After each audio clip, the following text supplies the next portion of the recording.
না, এখানে কথা হচ্ছে যে একটা মানুষের মস্তক যদি বিকৃত হয়, সে যতই ভালো কাজ করে থাকুক, সে তো আবার সে ধ্বংস হয়ে যাবে, ধ্বংস করে যাবে।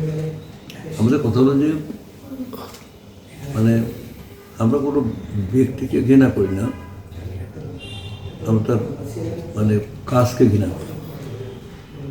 কোনো ব্যক্তিকে ভালোবাসি না, আমরা তার কর্মকে ভালোবাসি। তো মূল্যায়নের জায়গাটা হলো এইটি, যে যেমন মানে ওই যেমন অনেকে আছে, বিশেষ করে মধ্য শ্রেণীর মধ্যে এটা বেশি, মানে মধ্য শ্রেণীর মানুষ যারা, এদের মধ্যে দুটো অংশ আছে।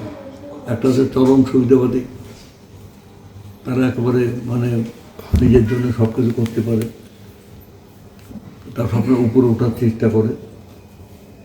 আর আরেকটা শ্রেণী আছে, তারা অত্যন্ত প্রগতিশীল, তারা সমাজ প্রগতিতে বিশ্বাস করে, তারা মানুষের প্রতি দায়িত্বশীল।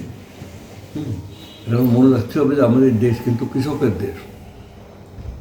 70-90 জন লোক এখনও গ্রাম নির্ভর বা কৃষক অথবা কৃষি পরিবার থেকে এসছে, এবং কৃষক অথবা কৃষি নির্ভর যে মানে 90% জনগণ,